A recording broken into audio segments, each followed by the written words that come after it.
तो मेरे कहने का मतलब ये है कि महिला सशक्तिकरण का जो हम लोग कार्यक्रम कर रहे हैं, तो आप लोगों को एक हमारे कई महिलाओं ने आपने हिम्मत जताया, हमारी एक दत्ता ने बताया कि वो बहुत हिम्मत वाली है। सही बात है, एक महिलाओं को बहुत हिम्मत रखना चाहिए। पुरुषों से ज़्यादा हिम्मत एक महिला के अंदर होता है, बहुत ताकत होता है, लेकिन वो समझ नहीं पाती कि नहीं पुरुष तो शक्तिशाली होता है। पुरुष में सिर्फ शारीरिक बल है, महिलाओं के पास शारीरिक बल थोड़ा कम हो सकता है, लेकिन उनके अंदर जो इच्छा बल है, आत्मशक्ति है, वो हम पुरुषों से बहुत ज़्यादा होता है। 9 महीने तक एक बच्चे को, शिशु को गर्भ में रखना, उसे पैदा करना, ये पुरुष कभी नहीं कर सकते, वो एक माँ ही कर सकती है। तो आप सब अपनी अपनी ताकत को पहचानें, शक्ति को पहचानें, और घर में जितनी भी महिलाएं हैं अपने बच्चों को आगे पढ़ाएं, चाहे वो बेटियां हों चाहे बेटे हों, सबको पढ़ाएं। शिक्षा पर सबका अधिकार है। हमारे भारतीय संविधान में भी एक आर्टिकल बाद में जोड़ा गया, आर्टिकल 21A, फिर बाद में 2009 में एक एक्ट भी आया, right to free and compulsory education act 2009, है ना, मुफ्त और कंपल्सरी शिक्षा का अधिकार। वो एज होता है 14 years, up to the age of 14 years, यानी 14 साल तक के बच्चों को मुफ्त शिक्षा का अधिकार है। ठीक है, आपसे कोई फीस नहीं ले सकता। सरकारी स्कूल में अगर आप दाखिला दिलवाते हैं तो 14 साल तक के बच्चे को कोई फीस नहीं ले सकता, वो बिल्कुल मुफ्त पढ़ाई करेगा। प्राइवेट स्कूलों में भी वो प्रावधान है, लेकिन वहाँ फीस होता है, तो 25% तक ये उनके लिए कोटा रहता है कि ये इस चीज़ को हम लोग लागू करेंगे प्राइवेट स्कूल से। तो जरूरी है कि आप अपने बच्चों को पढ़ाएं।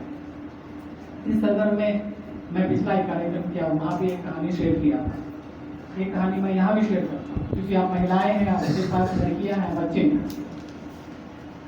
तो एक कहानी है, बेटी हाथ से निकल जाएगी। आप लोगों ने सुना है इस कहानी को? तो बहुत छोटी सी कहानी, लघु कथा। कुछ लोगों ने सुना भी होगा, कुछ लोगों ने नहीं भी सुना होगा। तो ये बहुत प्रेरणादायक लघु कथा है। उस लघु कथा में ये है, एक छोटी सी बालिका होती है, उसकी उम्र 6-7 साल की होगी, वो रहती है, दूसरी तीसरी कक्षा में वो पढ़ती है, सरकारी विद्यालय में पढ़ती है। उसका एक पिता होता है, वो सुबह उसे नहला धुला करके स्कूल के लिए तैयार करता है, यूनिफॉर्म पहनाता है, ड्रेस पहनाता है स्कूल का। उसके बाद उसको स्कूल के लिए साइकिल पर बिठाता है, साइकिल पर चलते स्कूल ले जाता है। स्कूल ले जाने के क्रम में रास्ता में उसका एक साथी मिलता है, उस पुरुष का। वो पुरुष उसे रोक लेता है, वो कहता है, अरे भाई तुम कहाँ जा रहे हो? तो वो बोलता है कि मैं अपनी बच्ची को स्कूल ले जा रहा हूँ। अरे तो वो जो पुरुष रहता है वो कहता है, पागल हो गया, क्यों तुम अपनी बेटी को पढ़ा रहे हो? बेटी ज़्यादा पढ़ लिख लेगी ना तो हाथ से निकल जाएगी। क्या बोला? बेटी ज़्यादा पढ़ लेगी तो हाथ से निकल जाएगी। तो ये बात सुन करके वो छोटी सी बच्ची के मन में बहुत सारे सवाल आए, और वो थोड़ी सी दुखी भी हो गई, अपसेट हो गई। फिर वो पुरुष बोले, ठीक है भाई, बेटी हाथ से निकलेगी तो मेरी निकलेगी ना, तुम क्यों चिंता करते हो? वो अपनी बेटी को फिर साइकिल पर बिठा करके आगे ले चलता है। रास्ते में स्कूल थोड़ा दूर रहता है, तो रास्ते में तालाब आता है, थोड़ा सा बस्ती आता है, हाट आता है, बाजार हाट आता है। तो कहीं भी एक छोटी सी पुलिया रहती है। छोटी सी पुलिया के पास वो बच्ची जो होती है वो अपने पिता को बोलती है, पापा रुकिए। तो वो उसका पिता बोलता है, वो साइकिल रोक देता है और वो नीचे उतर आता है। तो पूछता है, क्या हुआ बेटी, क्या बात है? तो वो बच्ची कहती, पापा वो अंकल ऐसा क्यों कह रहे थे आपके मित्र जो, क्यों मैं हाथ से निकल जाऊंगी? तो वो पुरुष कहता है, बेटी वो जो अंकल हैं, जो हमारे मित्र हैं, वो बहुत गलत सोचते हैं।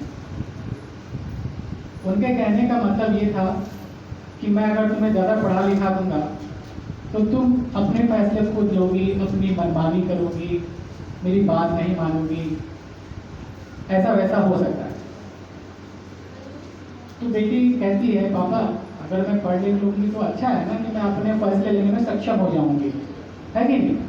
मैं अपने फैसले लेने में सक्षम हो जाऊँगी, मुझे हर बात के लिए आप पे डिपेंड नहीं होना पड़ेगा। और ये थोड़ी है जब पढ़ाई लिखाई होगी तो पढ़ाई लिखाई से संस्कार बनते हैं, बिगड़ते नहीं हैं। तो मैं आगे बढ़ूंगी, आपका नाम रोशन करूंगी। तो वो पुरुष कहता है हाँ बेटा तुम ऐसा ही करना, और मैं चाहता हूँ तुम मेरे हाथ से निकल जाओ। तो बेटी हाथ से निकल जाओ। तो ये कहानी है, लघु कथा है। आशा है कि आप लोगों को पसंद आया होगा, और आप लोग इसको जब भी कभी मौका मिले तो अपने बच्चों को जरूर बताइए और समझाइए। तो इसका कोई भी चीज़ों में का अगर आप कहानी के माध्यम से बताते तो उसका असर बहुत ज़्यादा होता है। कुछ कानूनी जानकारी भी मैं आपको जो हमारे अधिवक्तागण भी दी है, लेकिन मैं फिर भी उसे दोहराना चाहता हूँ ताकि जो कार्यक्रम है मैं